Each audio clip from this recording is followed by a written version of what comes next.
Well, thanks everybody, and hello and welcome to our Early Start seminar series. This is the first one that we're offering in a suite of seminars, and I'm really delighted to be able to welcome you all, and particularly our esteemed panelists who you're going to hear more from today.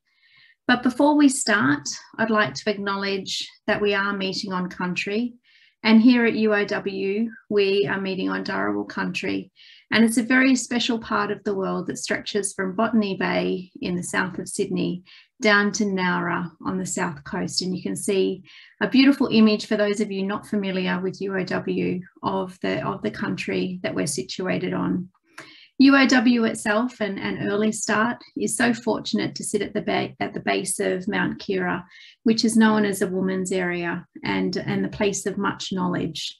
So it's with that tradition and that understanding that we bring the conversation this afternoon to think about what knowledge we do have and share, and certainly acknowledge the value of country and pay our respects to Aboriginal people. And as the knowledge holders of the country within we're situated. So the purpose of our seminar series is to focus on research methodologies, and specifically research methodologies in early childhood research. We really want to recognise and celebrate the expertise we have within Early Start, our faculty, the Faculty of the Arts, Social Sciences and Humanities, UOW, and also the external networks that we have. So collecting data in the home is our focus today, and thanks to those who are attending the webinar live, and thanks to those who view this webinar later on our YouTube channel. We do have three amazing panelists that are going to guide our conversation today. We have Kate, who's a PhD scholarship holder at UOW, has experience in psychology and education, and is a student member of the Australian Centre for the Digital Child.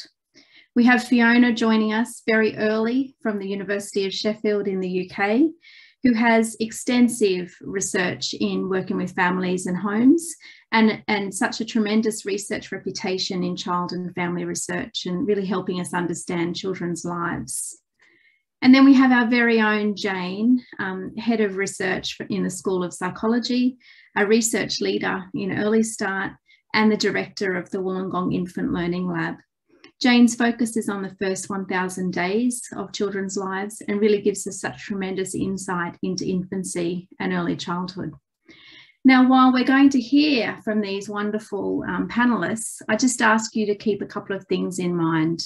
So if we can just mute our microphones when we're not speaking, please use the Q&A function. Ellie and I will be monitoring that throughout the presentations through this session.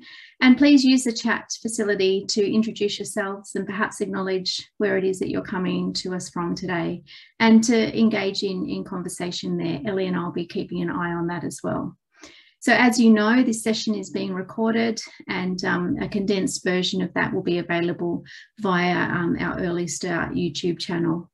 So if there's something that happens in the session today that you're not comfortable about, please reach out to Ellie and I, and we can make sure that that's taken out of any recording that is taken. So on that note, please, may I pass over to our very first panelist, Kate. Good start, I'm on mute. Thank you, Lisa. I'll try to share my slides now, see how that goes.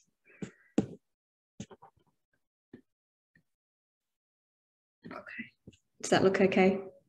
Yep, great. Okay, so thanks, Lisa. I'm really excited to be here and to be a part of today's seminar and to be presenting alongside Jane and Fiona, but also really excited for this seminar series and to be able to participate in further sessions down the track. So today I'm just going to be talking about some of my PhD work with you. I'm in my third year here at Early Start, and I'm really fortunate to have a wonderful team of supervisors, so Lisa Kervin, Stephen Howard and Irina Veronikina. So my PhD work explores how young children use digital technologies, with particular focus on how digital technologies support, or in some instances hinder, family interactions. So before I start to delve in the methodological aspects of my work, which of course is the focus of this seminar, I just wanted to give a little bit of background about my project, as this has important implications in guiding the choices that have been made and the approach that has been taken. So the research on young children and digital technologies is diverse. It's also an area that's quite topical for parents and has a strong presence in social media and other popular media sources. In terms of the academic literature, much work has been dedicated to screen time and the potential harms associated with this, but there's also a tendency for studies to explore children's digital practices from the parent perspectives. To some extent, this has meant that children's perspectives has been less visible in this type of research, and particularly the case for young children. So despite this, we know that young children engage regularly at home with digital technologies, and these experiences usually first occur in their homes, actually. So we also know that parents and their children or siblings often co-use digital technologies together, and these interactions are important in determining the overall quality of these experiences. Although some excellent ethnographic work is emerging, much of the work exploring these social interactions has been conducted in non-natural settings, such as university laboratories or at homes with a researcher observation. So although I define my work as an ethnographic study, it takes a slightly different approach to traditional methods. My research is multi-method and it utilises a combination of traditional ethnographic and digital ethnographic techniques. So in today's session, I'll be talking in detail about just a few of the techniques that I've used to gather data in the home, and I'll be drawing on some of the examples of one family in particular that I worked with. So, but just beforehand, I just wanted to talk a little bit about what is meant by digital ethnography. So digital ethnography is a transformation of in-person ethnography. And it leverages the power of digital technologies to capture moments in everyday life. In my work, we invited participants to capture and share their personal experiences using digital tools. And in doing so, this allowed us to generate rich contextual insights into their experiences without being present with them in the moment. So similar to traditional ethnography, digital ethnography involves the co-production of knowledge and understanding through collaborations between the researcher and the participant, but key to this is the sharing of the digital content. So I chose this method as a means of trying to capture the essence of children's experiences in their homes. So in a sense, I have taken a step back in my role as an ethnographic researcher, immersing myself in their experiences captured digitally. However, setting up this type of study is complex, and like traditional ethnographic methods, the building of trust and rapport is critical, as is having contextual information about the child, the family, and the nuances of their lives. So one technique that we used to do this was called the play tour. This has been informed by some seminal works researching in children's homes and also the day in the life method that Fiona has used in her ethnographic work. This was a really important step in my project because it enabled us to develop the relationships with the children and their families and to gather that important contextual data. The play tour essentially involved walking and talking with the child through the home. I just told them I wanted to learn more about them and asked them to show me some places in their home that they like to play in and some of the things they like to play with. From there, I allowed them to lead the interaction and share with me what they thought was important for me to know. So the play tour was a really valuable exercise because it enabled the trust, rapport, and free-flowing conversation with the children. It enabled insight into the children's play preferences and understanding of the family structures and processes. And really importantly, it enabled an entry point to enable all the other research processes to take place. So the main technique utilised in this study and where that digital ethnographic aspect comes in involved capturing children's experiences using wearable chest cameras. So by utilising this method, we were able to capture children's experiences and interactions from their unique perspective, placing them at the centre of this research. So our choice of digital tool was the chest-mounted PR6 body-worn camera. This camera has the storage and battery capacity to record of up to 12 hours of footage continuously. It's really durable and very easy to use. So these were some really important considerations in choosing our equipment. So we wanted to capture children's everyday experiences, the mundane, what is normal for them. We wanted to capture more than just their interactions with the digital technologies to enable a greater understanding about the child and their families, but also how the digital is integrated into their lives beyond just holding and using the device. So we asked the children to wear the camera for a good part of the day on a day when they were at home with no visitors expected.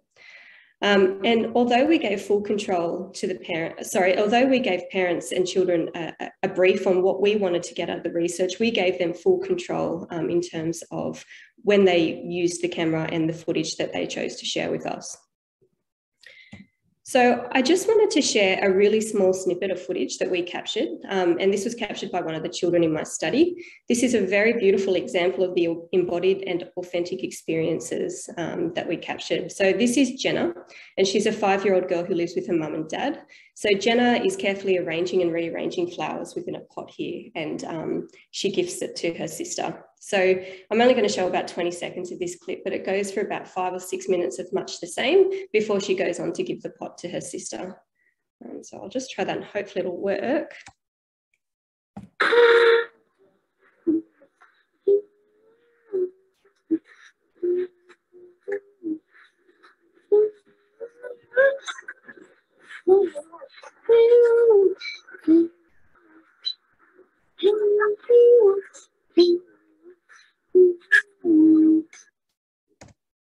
Okay, I really love watching this clip because I get a sense of being in the moment with her, and it provides a rich insight and perspective into her experiences. Interestingly, in terms of my study, Jenna here is humming the tune of a program that we captured her watching earlier on TV. So this example highlights the value of this method in being able to make the connections between experiences throughout the day. So the last technique that I just wanted to talk about was the video-stimulated recall. This was implemented following the collection of video data and was used as a means to support and enhance the analysis of the recordings. So although the video data allowed us to capture rich data of in-the-moment social interactions, it didn't allow us to capture individual motivations and cognitive processes. So this technique involved replaying video recordings back to parents in order to stimulate recall of their thoughts and their motivations that guided their actions at the time. So in my study, we selected and shared with them examples of their interactions with their child during co-use of digital technologies, or when they were negotiating the use of digital technologies with their children. So using this technique, I was able to stimulate dialogue and deepen the interview experience with the participants. It made visible what was hard to see and know from the recordings and supported the analysis beyond those participant behaviours and what we observed. So interestingly for me, it challenged the assumptions that I had made about their interactions and choices. So just to give an illustration about how that challenged my assumptions using the family, Jenna's family. So the picture on the slide here is captured, an image that was captured by Jenna using the chest-mounted camera. So just prior to this, Jenna asks her mum if she can watch Elsa videos on the iPad. Her mum, Tina, says yes. Tina then takes some time to source the videos before handing the iPad back to Jenna, suggesting that she can watch these 4 clips. So based on my existing knowledge of the family from previous conversations that I had with Tina, I had made the assumption that these clips were carefully selected from a known source based on its perceived quality and content. However, from the simulated recall, Tina shares that she simply went to Google and typed in Elsa videos and clicked on the videos tab. So these 4 clips were the first to return. So just a very clear example of how my assumptions, although based on previous interactions with the family, were quite incorrect.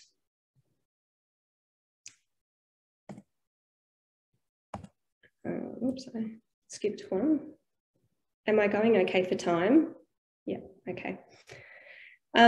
So they were the 3 main techniques that I wanted to talk about, but I also just wanted to share something that we observed over the course of the study. So we noticed a really interesting shift in the way that participants perceive themselves and their role in this study. So during the initial consultations prior to the play tour, participants very much perceived their role as participants who were keen to take on board the instructions that we provided to them.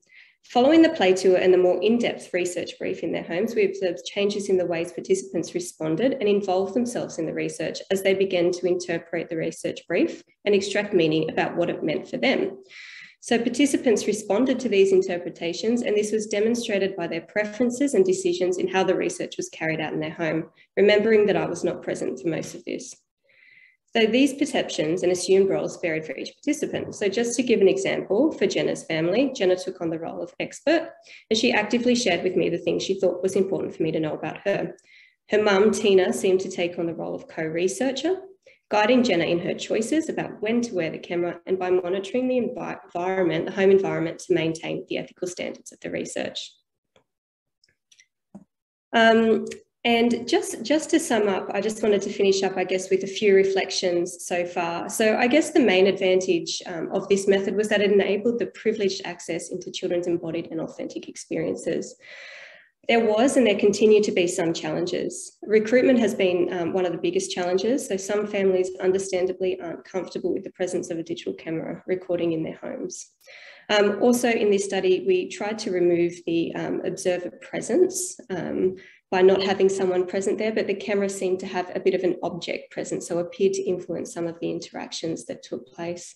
Also, using all the methods, I ended up with an abundance of data. So one of the challenges has been trying to triangulate that in a meaningful sort of way. But finally, in terms of the lesson learned, the study highlighted the importance of building trust and rapport. And although a no-brainer for ethnographic work, we wouldn't have been able to capture the digital recordings that we had we not established this trust initially. Also to trust in participants that they are the experts in their lives, and they'll assume the role in the research that they feel is appropriate. And finally, I think the biggest one was don't make assumptions. The stimulated recall was really important for me in this work. It challenged my assumptions and biases that perhaps I had brought with me, and just brought those to the forefront of my mind, I guess. So I'm just going to wrap it up there. That's the end for me, and I'm happy to take questions at the end, but for now I'm going to hand over to Dr. Fiona Scott from the University of Sheffield. Thanks. I'll just try and stop sharing.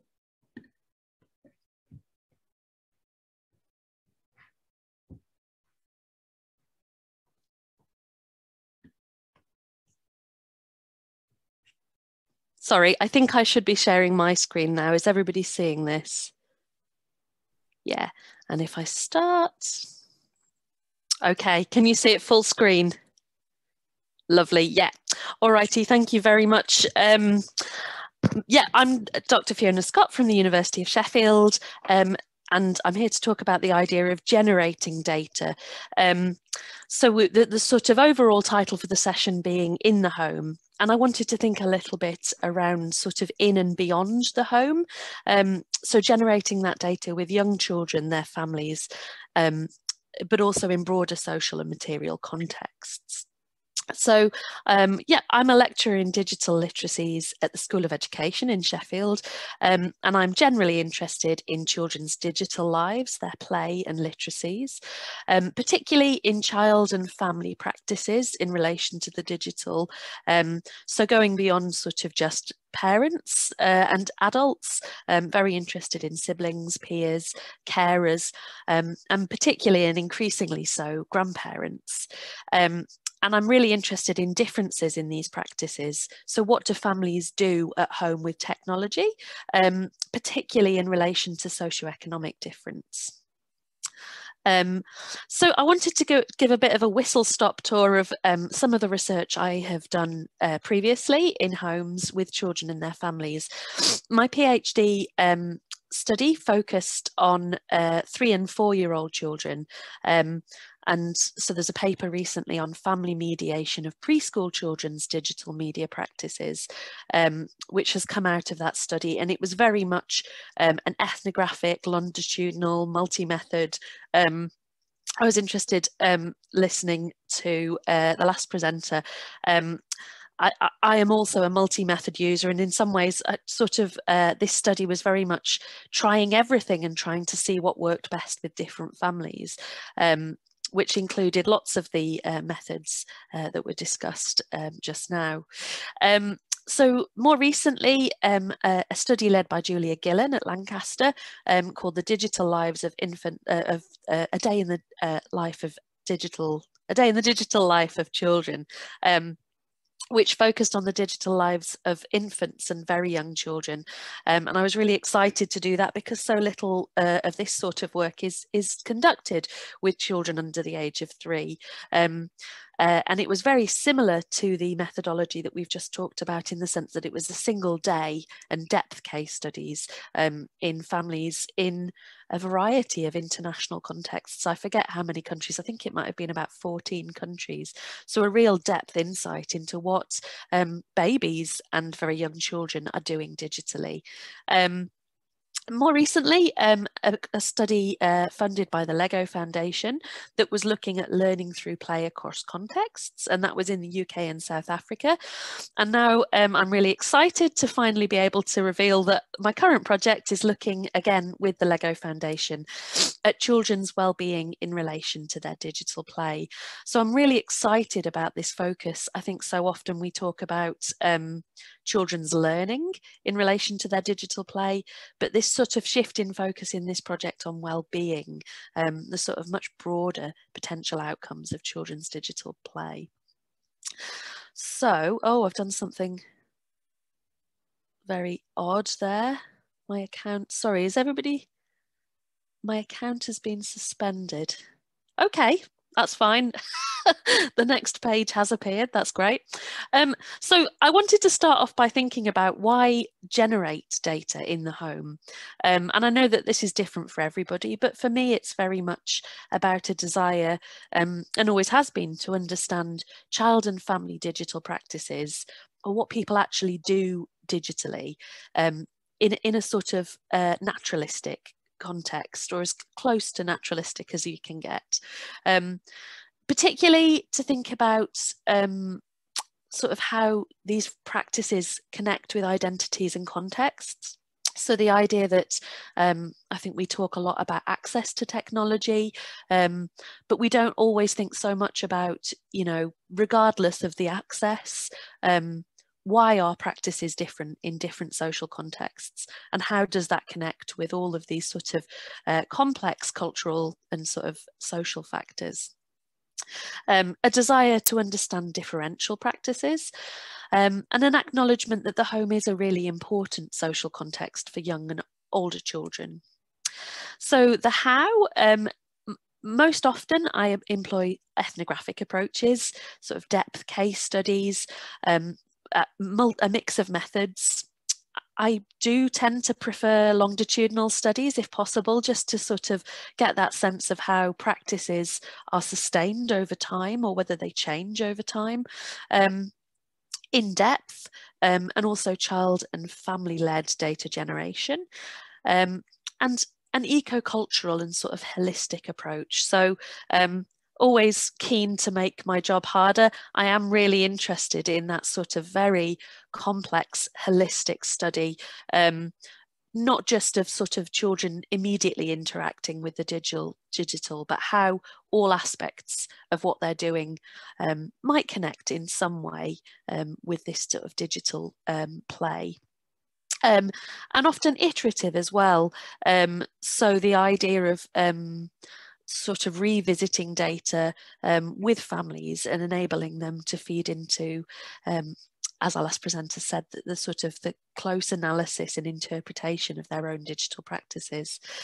So using a lot of things like video and participant observation, field notes, space mapping of the home, child-led tours, conversations and semi-structured interviews. Very similar child-led data generation, normally with GoPros, but also adult-led data sharing, just inviting parents and other carers to share data using things like WhatsApp, toy tours, timeline exercises, and this sort of inviting families to watch clips and sort of stimulate a discussion. So a provocation, something I wanted to think about particularly today, was something that I'm thinking about a lot in planning my upcoming study, which is sort of challenging or sort of pushing back on this idea of collecting data in the home, and thinking about, well, where are children's digital practices? And this comes out of some reflection on the idea that the home itself is hard to define and study definitively, particularly in contemporary society. So we start thinking about, you know, blended families, children living across multiple homes, complex care arrangements. I know my experience of becoming a parent myself recently, you know, so many children in my social group seem to spend a lot of time with grandparents or other carers, the importance of grandparents in kindergartens. Also, this recognition that diverse microsystems are important and influential. So increasingly, even in the lives of very, very young children and babies, you know, the kindergarten, the school, family and friends' houses, and sort of challenging some of those assumed sort of primary carers or sort of those sorts of relations. And also an increasing recognition that, of course, digital technologies mean that context is more and more complicated all the time. So how do we think about the home in relation to, for example, young children playing in virtual spaces, or perhaps grandparents Skyping straight into the home from another country? So I'm drawing on Neil and Neil in this work to think about this sort of expanded definition of what the home might mean. But it's just a very brief overview of what I'm thinking about. And what I'm more interested in today is what this sort of means in practice. And my colleagues and I have been sort of, in planning our study, have been digging into some of these really complicated questions. You know, the sort of ideas about your research and the theories you're drawing on in practice, and then when they collide with these sort of university research infrastructures that are really not designed to deal with this sort of complexity. So thinking about, in practice, who is in your research? And this is an image from my PhD research, where I had been playing with a little boy called Archie, who was 4 years old. And I had already, you know, thought about sort of ongoing information and consent, and including his brothers and his cousins in that process. So I'd already kind of had this thought, but then one day he started and he wanted to play on the street, and before I knew it, all sorts of different boys from in the neighborhood had joined into this. And it wasn't something that on the spot you could sort of say, you know, here's an information sheet, can I get you to consent to taking part in this? So initially I started recording and in the end switched off. But I wanted to highlight this as a real challenge of this sort of work. The sort of ideological aspiration and desire to understand these expanded definitions of home. There are these real ethical and also bureaucratic sort of barriers in place to this. So the best practice, I guess, being around at least having discussions about this before you start, you know, what do I do if? And that is always to take extra information sheets and consent forms along so that within reason you can include extra family members in the study. Also having those conversations early on about who is going to be in this study and who might be in the study, and those sorts of conversations. And also sort of this accepting, you know, particularly in a longitudinal study, that continuity around participation might be there, and that maybe is that if this is the type of work you're doing, there is just a need for acceptance of that messiness and the impossibility of perfection around that sort of thing. So secondly, not just who's in, but where's in as well. In my PhD study, I was really open to the idea that families should show me the contexts that were home to them, that were important to them. And this is another sort of video still from my PhD study. I was working here with Niat, who was a 4-year-old girl, and her family were really very intertwined with the Eritrean Catholic Church in Sheffield. So it was a huge part of their identity and their sort of immediate community. And they invited me one day to go and join in at church. And again, it wasn't something that I'd maybe given a great deal of thought. And I decided in the moment that this was important. And it did really challenge my preconceptions about the contexts that were important. If I had, in advance of starting this work, if I had said, I'm going to choose to study a second context that is important in terms of identity and community, I probably would have said, is there a grandparent? Is there is there a friend that looks after Niat?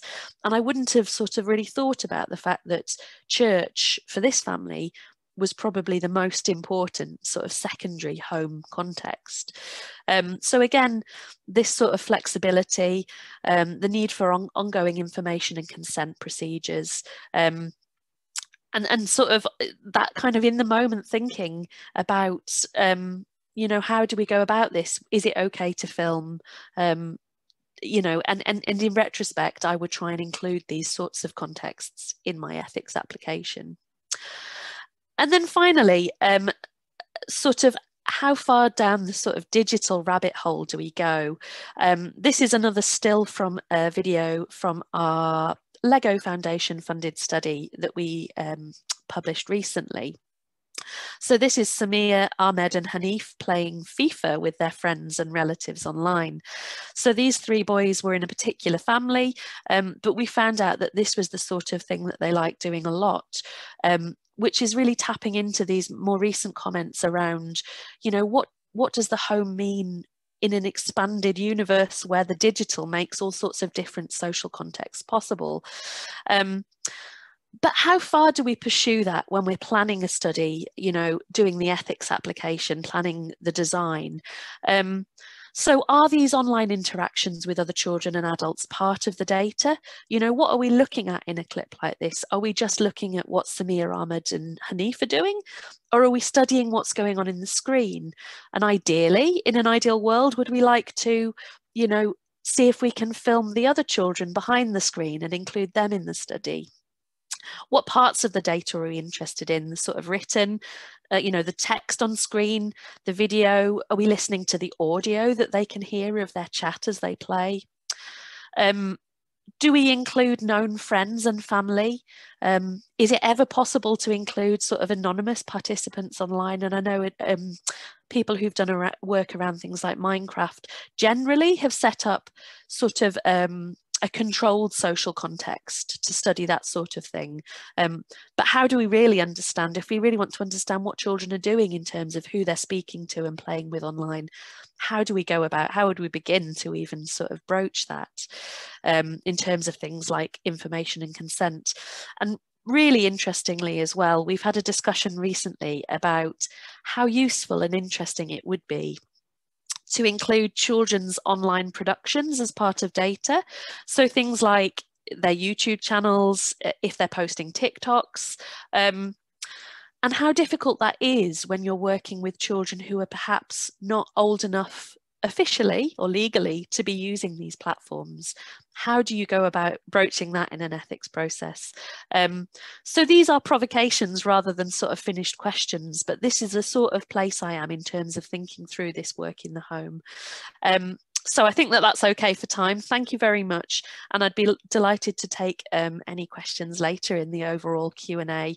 But I will now try and stop sharing and pass over to Associate Professor Jane Herbert. Okay, Jane, you should be good to go.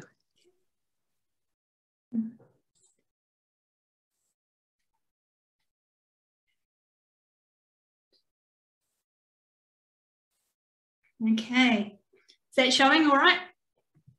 Yeah, cool. Okay, well, I guess in some ways I'm a little bit different because I'm an experimental psychologist.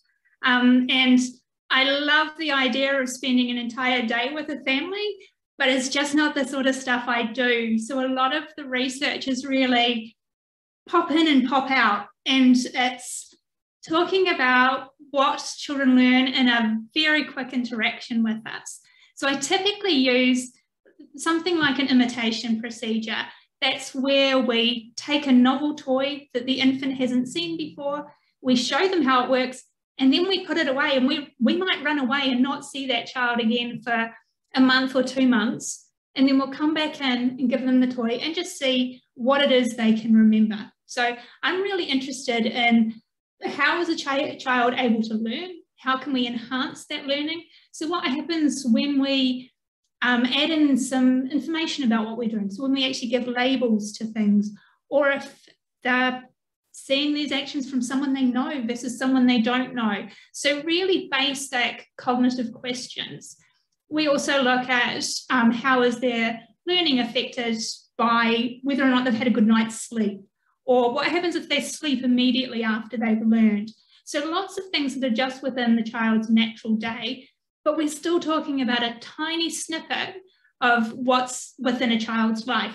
And that means this type of research can happen in the lab. It can also happen at home. And what I thought I'd focus in on this talk is how I make those decisions about where I want to do the research, because I thought that might be important for particularly young researchers in terms of where they might want to go with their own questions. Most of the time, I'm actually just focused on the infant, but more recently, we have extended that up to sort of the 3 or 4 year old age range, looking at how parents and children talk together about numeracy concepts. So how do parents start preparing their child for learning about numbers and getting ready for going to school? And also how do parents and children read books together? So looking at literacy development and numeracy development. So you can see I've started to transition a little away from just to focus on the child to start thinking about the context that they're learning in more broadly and the people who are talking to them. But still, I have to think about where do I want to actually do the research? And to be honest, I start with a really basic theoretical question to say, what is the research I'm interested in? Is the context important for it? So in a lot of my studies with infants, I want everything very controlled. I don't want that infant distracted. I don't want the phone to go off. I want to know who's present in the room. Those type of situations, generally I want to test in the lab because that's the only place where I can mostly control that. But sometimes I want to know what happens for the child naturally. You know, when the pet runs across, when the older brother or sister comes in and steals the toy. So it just depends on what's my question. Where do I want to do that research? But there might be some other considerations as well. So I start off, first of all, where does it make sense to have it happen? But I might need to know what's happening before I come in to do the testing with the infant. And this is particularly important when I'm interested in something like, what are the effects of sleep patterns on children's learning? So if I need to know when the child is sleeping, I probably don't want to disrupt their routine by asking them to come into the lab. Because if there's any of you out there who've got babies, you know what happens. You put them in the car, they're wide awake, and just before you get to your destination, they fall asleep. Now, okay, but that's great, but that's not the baby's natural pattern. So for those types of studies, I really need it to happen in the home. I need to be able to know, when is the baby usually awake? When are they usually asleep? And we ring up and we check, did that happen? Did the baby have their normal sleep pattern? And then we come in and actually do the testing. So we try and fit ourselves into the baby's life. So that's kind of the main things I have when I'm making that decision. But the other more recent thing I've started to care about a lot more is, who do I want to participate in my research? Testing in the lab is fantastic, and I'm very privileged to have a beautiful testing space with an early start, and families love coming in. It's very attractive. It's just above the discovery space, and there's lovely noise of happy children, and it's a wonderful environment. But I acknowledge only some people can actually come in for our research.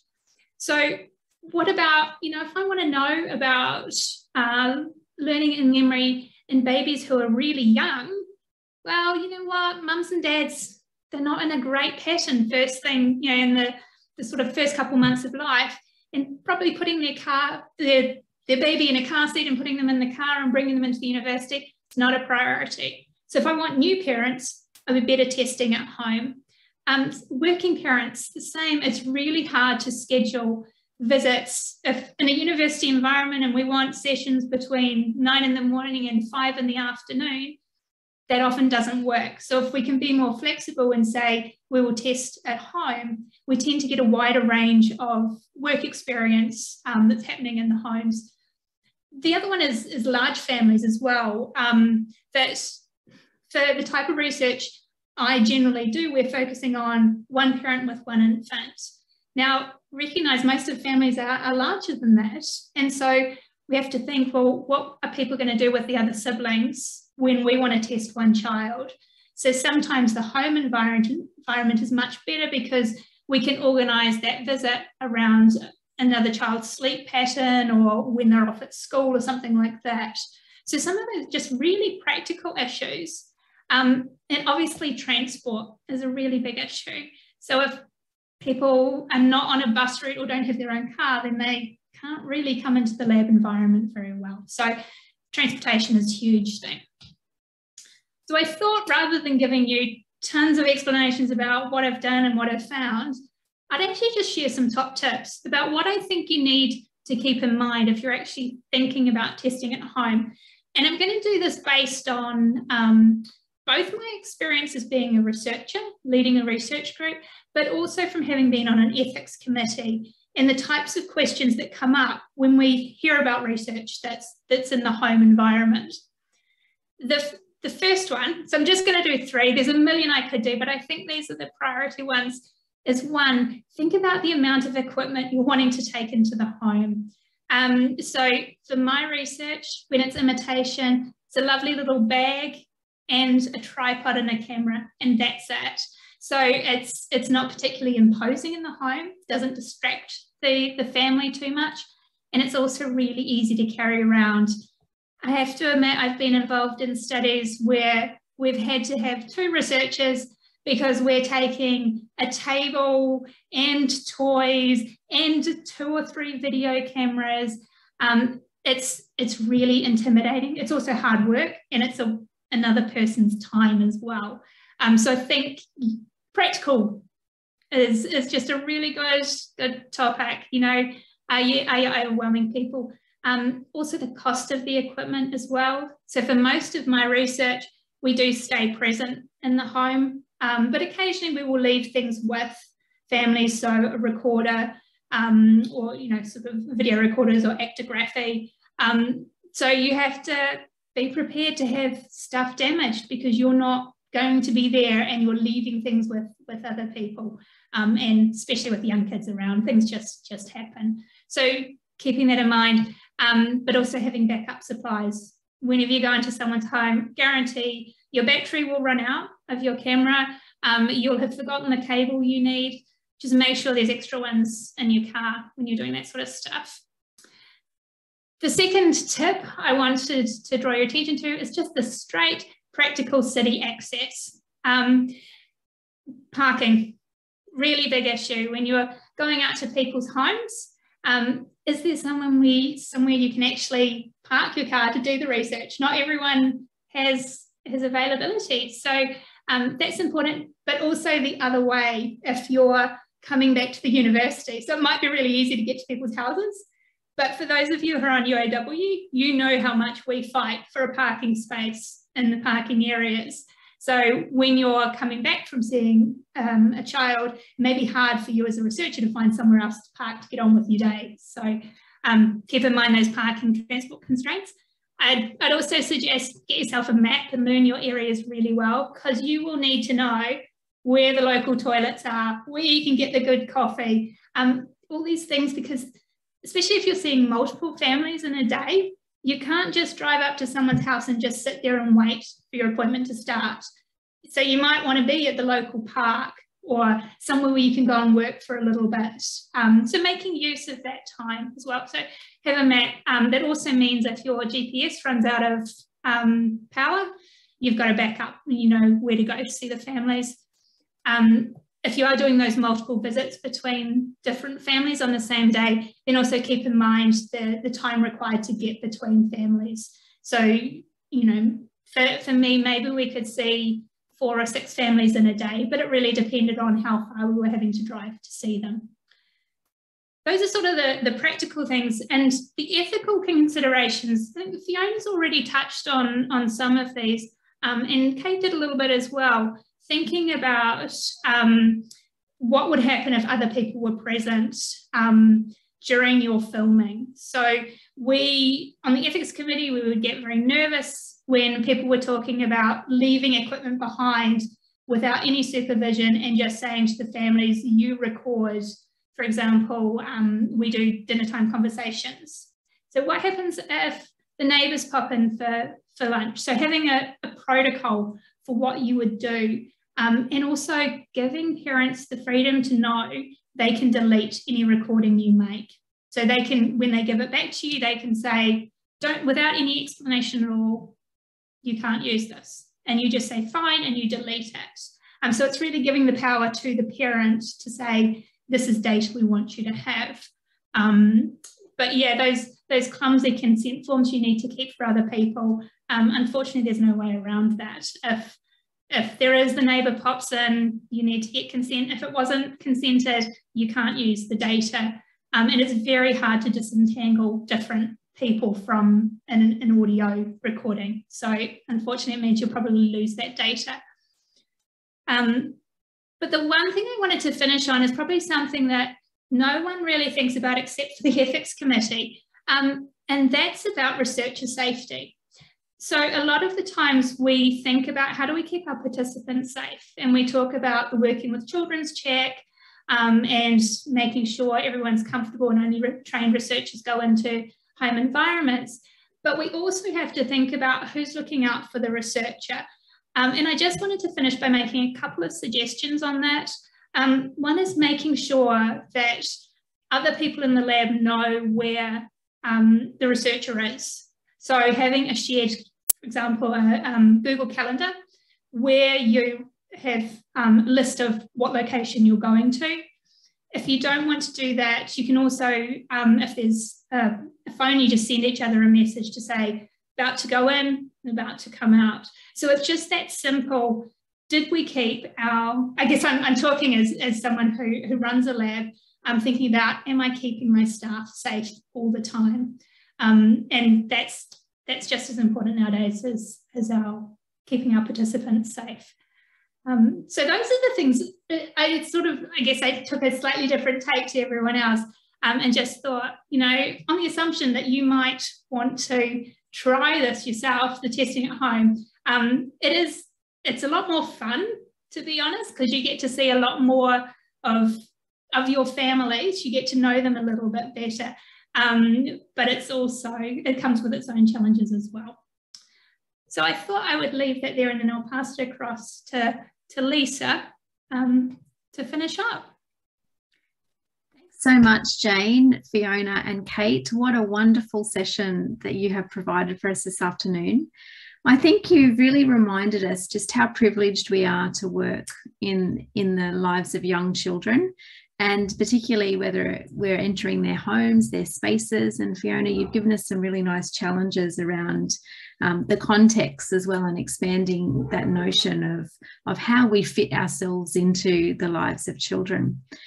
We've had a little bit of conversation coming in the background, and one of the questions that I'd like to pose to the panel, perhaps Fiona, you might like to start, is the challenges around recruitment of participants. How do you actually engage participants in research studies that actually look at those really private moments in the home context and in the lives of young children?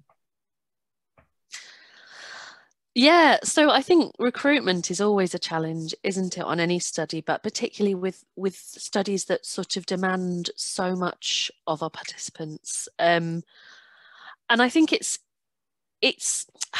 interesting in a sense. I think it's not so much that it's hard as to recruit for these sorts of studies, as it's hard to recruit the sort of real diverse mix of families that you want. And this connects with what Jane was saying about, who does it invite into the study if you're doing work in a lab? And I think it's the same at home, particularly around, realistically, as a working parent, I don't think I would ever accept an invitation to be part of such a involved study, because you would just assume I just have so much going on and I would not have time for that. But that there are all sorts of families that would really see an invitation like this and just say no straight away. And I think one of the important things is making it clear that that the researchers and the research team are very willing to work around your limitations in terms of timings, and that actually in a very naturalistic study, you know, things like, well, you can come, but we're not going to be at home at that time, you know, we're going to be here, are actually fine. I think it can be helpful to communicate that, you know, you're not looking for a particular sort of cookie cutter, this is a standard family, you know, you're looking for sort of all sorts of different families, and you're very willing to sort of fit with those needs. So I think that in the recruitment process, that's important. In terms of just the very basics on how we do recruitment, the last few studies I've worked on, we tend to build relationships with schools, and to sort of recruit based on conversations with teachers and circulating information to families through schools and early childhood settings. I don't know if there's more. I don't want to talk for too long. That's wonderful. Thank you, Fiona. I'm just going to keep working through, and the next one I'd like to direct to you, Kate. The little film clip that you showed was such a precious moment and gave us a real unique opportunity to see what was happening in that child's life and the ways that they were entertaining themselves through activity, the connection that you were able to make to some previous viewing that had happened. And I guess looking at those precious moments in connection with Fiona's idea of how far do you go and where's in, I'm wondering if you could talk to us a little bit about how you treated those moments in your data, and where and how you realised there were the bits of gold in the footage that you found. Yeah, okay. That particular clip stood out to me as a bit of gold. So there are, I guess, some challenges with, and I talked a little bit about this in terms of having an object presence. So the camera is sort of essentially replaced having that observer presence, I guess, in a sense. But this one stood out as a piece of gold to me because it was clear that she had completely forgotten that she was wearing the camera, and she was really in the moment at the time as well. So yeah, I guess it's just those embodied and authentic experiences where it's quite clear that actually they're not performing for me, because in some sense, in some other episodes, they were clearly performing for me. They were narrating the stories of what they were playing and doing different things. But I guess these ones just stood out because where it became clear that they had forgotten that, or they were just getting on with their life as they normally would, and not necessarily narrating or not, you know, being aware of where they were pointing the camera. So yeah, so some episodes, I guess, just stood out in that sense. Yeah, thanks, Kate. And when you're working with such a large amount of data, to find those little moments of gold is just so valuable. Yeah, definitely spent many hours sitting and trolling through. Yeah. That's terrific. Thank you. Jane, something for you. I'm not letting you off the hook. One of the things that you talked about was capturing family conversations around dinner. And I was wondering if you had any insights to offer around the different dynamics that existed there and how you were able to get the child perspectives alongside that family-led conversation. I guess it's just about letting things happen and realising, well, maybe encouraging families to realise that life is messy and it's okay. And that your family is different from everyone else's family. And it's okay if today didn't represent every other day. So, I mean, often we try and say, when's the best day, when's the best time, and work our data collection around that. But actually, that doesn't represent most people. There's always something's gone wrong every night. You know, the kids, you know, we've tried to make them perfect and we give them the perfect meal so that they'll perform at their best for when they're recorded. And actually that's not, as researchers, what we want to capture. So it's really just mostly about engaging with the parents, helping them understand your research question, and that we want families to just be themselves, and it's okay to be completely different because everyone is. Absolutely. I'm thinking around some of my dinner time conversations and, dealing with everything from, yes, you do need to eat your peas to why did somebody leave their shoes at the bottom of the stairs? Yeah, and about reminding them again, if they're not comfortable with what was recorded, it's deleted. That's fine. Yes, and there's a question in the chat space from Jane, and she's asking whether or not you find that adults are more self-conscious about what they say in those conversations, or do you think they forget too? I think when people get into their normal routines, they forget. So I think the initial maybe 5 minutes of recordings are usually fake. And then after that, kids don't allow you to be fake for very long. And that's for researchers and for parents. You can't pretend to be someone you're not in front of a child. Yeah, I think that's really interesting. And I'd be interested to hear what Fiona and Kate think about that too, with that sustained time with cameras on in homes, whether or not you find that the families are really intent on helping you achieve your research focus, as you've explained, through your consent and informed consent. And then when does that wear off, or does it wear off? Yeah, I think I observed a similar thing to what Jane did. So that probably the first initial sort of half an hour with the children was clear that there was that object presence. And so they spent a lot of time playing with the camera, turning it on and off, and standing in front of the mirror and saying, oh, I'm Jenna, I'm whatever, this is, and talking essentially to me. But throughout the day that captured from the families, you can hear the parents in the background communicating and reminding the child of, oh no, that's not what they want to capture. They just want to capture your everyday. So just try and forget that the camera is there, and that constant reminding as well. So I think in a sense, like, it did seem to me that over time that people did kind of seem to forget that presence was there as well. And like Jane said, that children don't allow their parents to act for too long, I think, either. So yeah, definitely observe similar things to Jane there.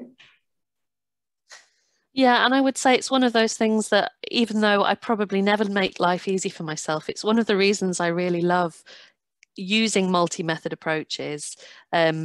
Because in a study like our last one, when you look at the data that's been generated from chest cams, and you look at the data that's been generated, sort of participant observation, holding a video camera, the stuff that parents sort of share with you, I wouldn't call it triangulation, but there are real insights that you get from looking at those different types of data and the levels of performativity in different contexts that are not straightforward to sort of put a label on and say this is more or less performative, but having those mix of sources of data is something I love and is so useful for starting to pick apart what is performative, what is more naturalistic, those sorts of questions. So yeah.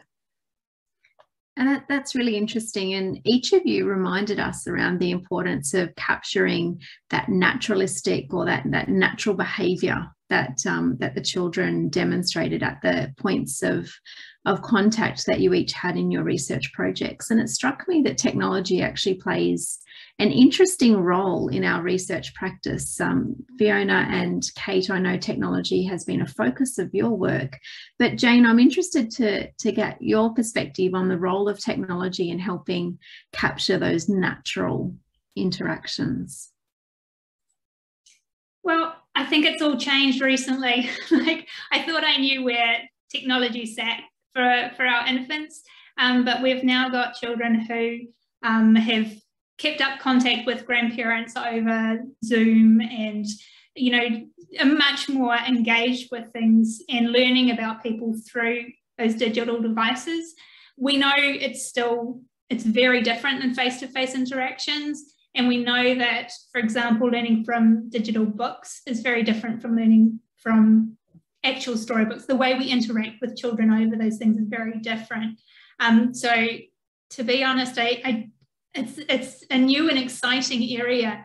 And the trouble is that digital technology evolves so fast that we as researchers are not great at keeping up with it. So we can't answer all the questions about current technology. unfortunately. Well, that's a area on agenda, to see how it is that we manage it. And I think from looking at Fiona, the work that you've done, I think children are far more equipped to talk about technology than perhaps we are in their lives. So I think that's definitely something for us to be mindful of. We could keep talking for much longer, but I'm really aware that our time has come to an end. And I just wanted to extend my most sincere thanks to each of you, Fiona, Kate and Jane. Thank you for taking the time to share your insights with us. And we hope this is the beginning of a more extended conversation with early start research, as we really think about how we go into the spaces of children and their families and their adults, and really think about how we might capture and represent and understand those contexts. And you can see that there's lots of really positive affirmations coming into the chat space now. So thank you very much for your time. Really appreciate it. And for those who have logged on today or are viewing, thank you. And we hope to see you at our next session. We have a session coming up next month, and we'll be focusing on digital ethnography.